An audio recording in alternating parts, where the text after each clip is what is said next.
Pemirsa, lalu bagaimana kesiapan pemerintah menghadapi perjalanan mudik Lebaran tahun ini? Kita akan membahasnya bersama staf khusus Menteri Perhubungan Adhita Irawati serta Dirjen Informasi dan Komunikasi Publik Kemenkominfo Usman Kansong. Selamat malam Bu Dita dan juga Bang Usman. Selamat malam Fitri. Selamat malam Mbak Dita. Pertanyaan pertama kita ke Bu Dita terlebih dahulu. Bu Dita, tahun 2023 ini kan menjadi tahun tanpa pembatasan PPKM dan Pak Menhub juga sudah menjelaskan mudik tahun ini akan meningkat signifikan. Nah, proyeksi dari Kementerian Perhubungan seperti apa mengenai mudik tahun ini? Ya, mudik tahun ini sesuai dengan hasil survei dan hasil prediksi kami, ini memang akan meningkat 44% ya kalau dibandingkan tahun lalu. Tahun lalu itu memang meskipun kasus COVID sudah menurun dan tidak ada pembatasan, tetapi status PPKM belum dicabut. Dan sepertinya juga kondisi perekonomian masyarakat mungkin masih membuat mereka mempertimbangkan ulang untuk melakukan mudik. Tahun ini semuanya sudah jauh berbeda dan angka 123 juta yang akan melakukan mudik ini sudah sesuai prediksi kami sebenarnya. Akan terjadi peningkatan luar biasa. Nah, untuk itu kami tentu harus melihat fokus mana yang harus kami prioritaskan. 123 juta itu lebih dari 50% akan menggunakan kendaraan pribadi dan kendaraan roda 4 dan roda 2. Jika ditambah dengan bis dan juga kendaraan sewa, itu bisa sampai 75% yang nantinya akan menggunakan moda angkutan jalan. Oleh karenanya memang kami mau tidak mau harus fokus ya untuk bisa melakukan pengendalian angkutan jalan ini, khususnya di Jawa. Karena hasil survei juga memperlihatkan 62% pergerakan itu ada di Jawa. Jadi ini hal-hal yang harus dikerjakan, meskipun tentu moda transportasi lain seperti di udara, di laut, dan kereta api kami juga tetap harus memastikan semuanya layak beroperasi dan juga semuanya sudah siap untuk melayani. Jadi kesimpulannya adalah fokus kami lebih banyak untuk angkutan jalan, mengingat 75% pelaku perjalanan akan menggunakan moda ini. Oke, baik.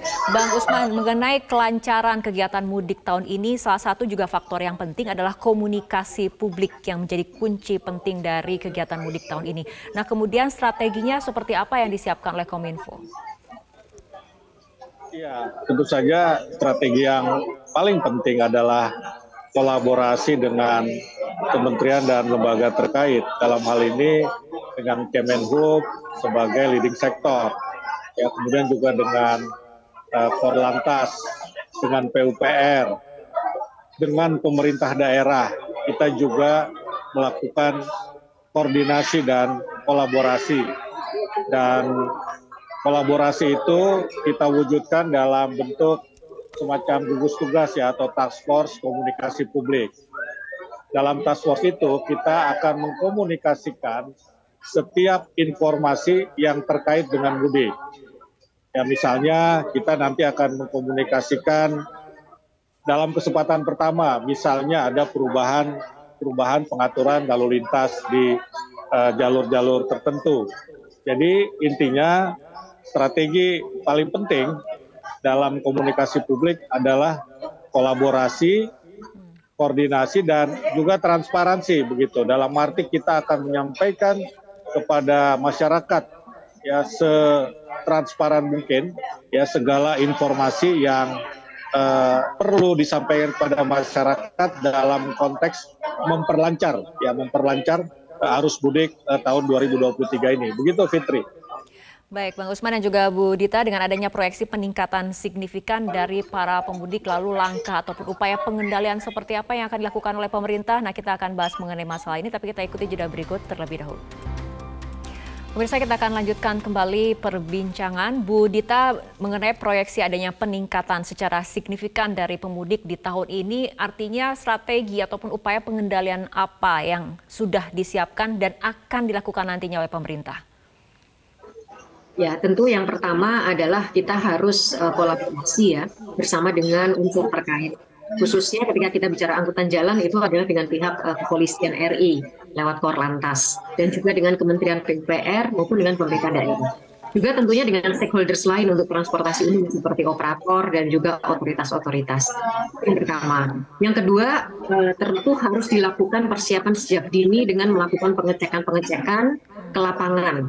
Pak Menteri Perhubungan bersama para stakeholders dan kementerian terkait ini sudah sejak 2 bulan yang lalu sebenarnya sudah melakukan pengecekan ke lapangan, memastikan semua prasarana dan sarana itu sudah siap ya. Dan kalaupun masih ada hal yang harus dibenahi, itu paling tidak itu semua sudah bisa selesai. Dan yang ketiga, karena kita tadi sudah menyampaikan fokus di angkutan jalan, tentu juga harus memastikan apa yang menjadi pembelajaran di tahun 2022 ini bisa menjadi referensi kita untuk melakukan perbaikan. Ya, salah satunya ada rekayasa lalu lintas di jalan tol dan juga di arteri. Kemudian juga kita memastikan penyebab kemacetan di tahun lalu itu tidak boleh terjadi lagi. Seperti adanya manajemen rest area yang lebih baik ya, dan juga penambahan kantong parkir di pelabuhan-pelabuhan maupun juga penambahan pelabuhan itu sendiri. Jadi kita melakukan strategi dari pembelajaran dari tahun yang lalu. Dan juga yang tidak kalah penting adalah kita tentu memastikan bahwa masyarakat sejak awal memahami apa yang menjadi persiapan dari pemerintah dan apa saja yang nantinya akan berdampak kepada mereka sebagai pelaku perjalanan mudik. Jadi Pak Dirjen sudah menyampaikan memang kita sangat kolaboratif ya dalam melakukan komunikasi publik dan itu memang sangat penting karena berbagai macam pengaturan yang kami lakukan itu tidak akan ada gunanya kalau masyarakat tidak memahami dengan benar dan nantinya bisa menerapkan itu di perjalanan mudik. Oke, baik. Bang Usman, tadi Bu Dita sudah menyinggung mengenai rekayasa lalu lintas. Nah, mengenai rekayasa lalu lintas ini kan biasanya dilakukan secara situasional, tapi justru ini yang berpotensi menimbulkan kebingungan di masyarakat. Nah, ini bagaimana kemudian agar hal seperti ini tidak terulang kembali, Bang Usman? Ya, seperti saya sampaikan tadi, kita akan mengkomunikasikan pada kesempatan pertama.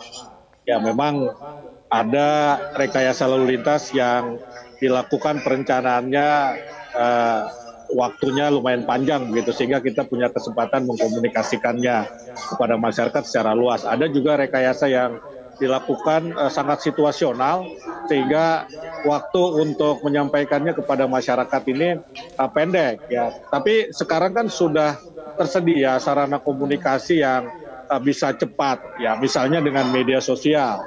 Ya itu akan kita lakukan. Ya bagaimana kita menginginkan informasi tentang rekayasa lalu lintas yang berlangsung situasional dan waktunya cepat itu bisa viral, misalnya seperti itu. Itu sudah kita coba juga di tahun lalu dan ini relatif sukses. Ya apalagi Polri ini kan Korlantas punya instrumen komunikasi yang juga sangat baik begitu. Nah, dalam kaitan dengan itu, tentu saja penyiapan infrastruktur telekomunikasi menjadi penting.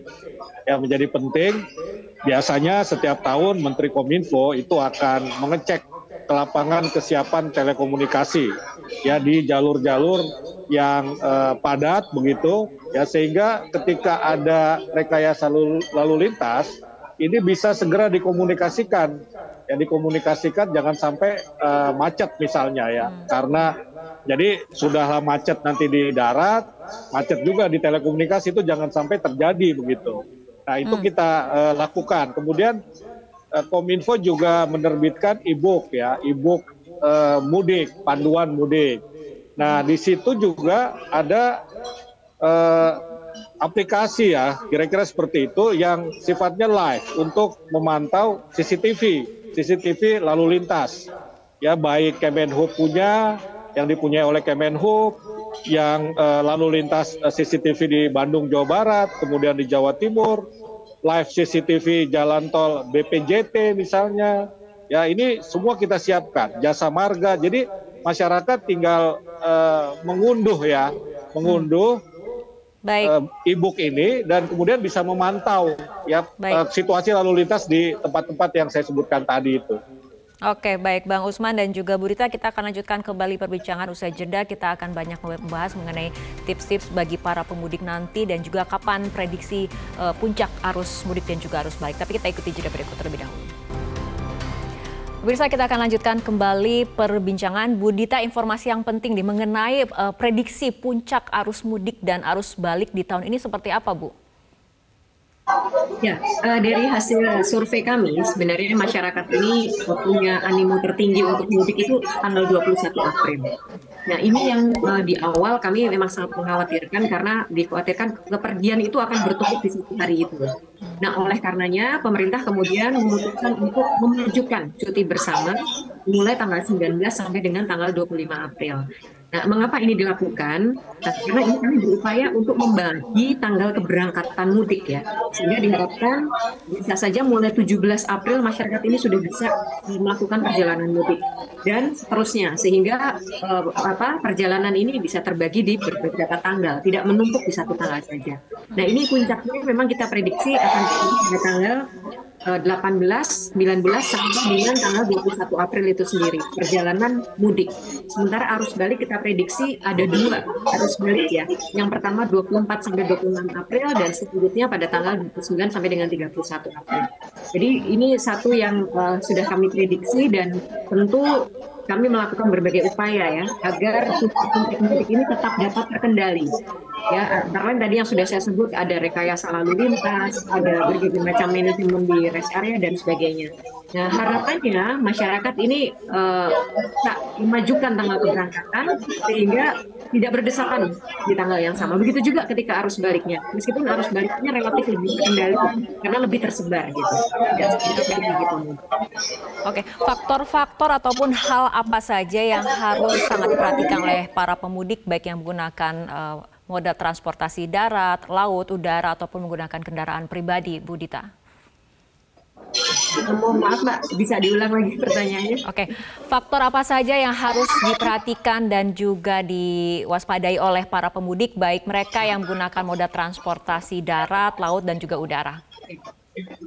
Ya, ketika menggunakan transportasi umum, gitu, baik laut, udara maupun kereta api, sebenarnya ini akan relatif lebih terkendali ya, lebih bisa diprediksi volumenya.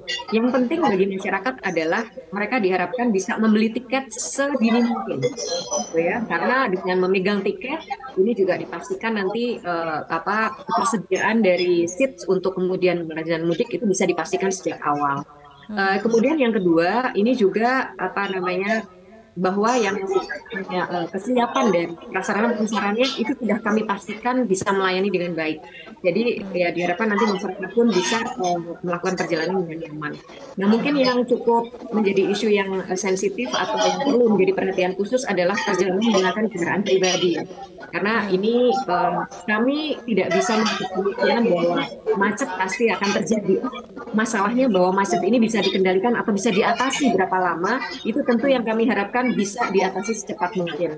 Jadi tentunya ya masyarakat harus mempersiapkan diri dengan kendaraan-kendaraan pribadinya ya untuk bisa dalam kondisi yang prima ketika melakukan perjalanan jarak jauh. Di samping tentunya juga kita meminta kepada masyarakat untuk tidak menggunakan kendaraan roda dua, menghimbau ya. Karena roda dua ketika digunakan mudik ini punya potensi mengancam keselamatan.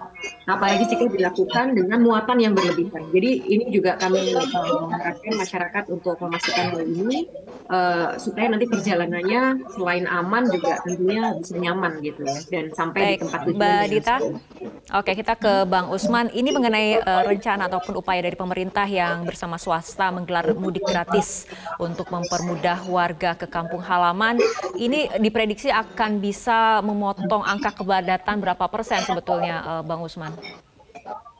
Iya, jadi tadi dalam rapat dengar pendapat Menhub dengan DPR, ini juga Menhub mengimbau ya masyarakat untuk Pak Menhub bahkan dengan kerendahan hati itu tadi menyatakan begitu, masyarakat untuk memanfaatkan mudik gratis ya menggunakan transportasi massal ya begitu dengan bis.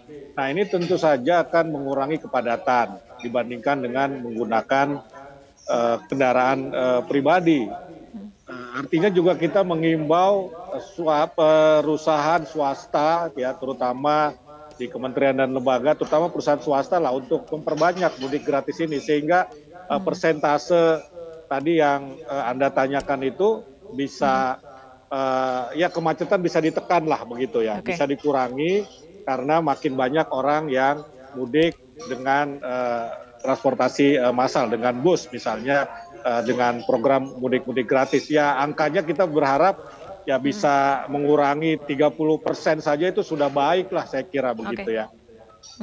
Baik, Bang Usman, terakhir tips ataupun mungkin aturan apa saja yang harus diperhatikan oleh masyarakat yang hendak melakukan mudik ke kampung halaman agar kemudian perjalanan mudik dapat berjalan dengan lancar dan juga aman? Ya, saya kira yang pertama itu tadi, sedapat mungkin menggunakan transportasi publik. Yang kedua tentu saja kesehatan kita ya harus kita perhatikan. Ya, kesehatan kita harus kita perhatikan karena perjalanan pasti jauh, ya, apalagi kalau harus dihadapi dengan kemacetan begitu. Ya kalau mudik terutama dengan kendaraan pribadi, kita juga harus periksa mobil kita, kendaraan pribadi kita, ya prima dia begitu untuk menempuh perjalanan jauh dalam waktu yang lama. Ya ini yang paling penting. Dan yang ketiga juga saya kira masyarakat juga mulai mempelajari, ya mencari tahu jalur-jalur alternatif. Ya jalur selatan misalnya itu relatif akan lebih lancar daripada jalur utara. Ya pemerintah ini kan pokoknya sudah menyiapkan berbagai hal segala sesuatunya agar mudik masyarakat ini aman dan berkesan begitu. Ya tentu saja kalau ada kekurangan kita tadi Mbak Adita sampaikan bagaimana bisa menyelesaikannya dalam waktu cepat begitu. Oke, baik Bang Usman dan juga Bu Dita, kita harapkan dengan segala persiapan yang dilakukan oleh pemerintah dan juga komunikasi kepada publik yang terus-menerus dilakukan, perjalanan mudik di tahun ini dapat berjalan dengan aman dan lancar, sehingga mudik dapat kemudian berkesan seperti itu ya. Terima kasih Bang Usman dan juga Bu Dita telah berbincang bersama kami malam hari ini dalam Prime Time News.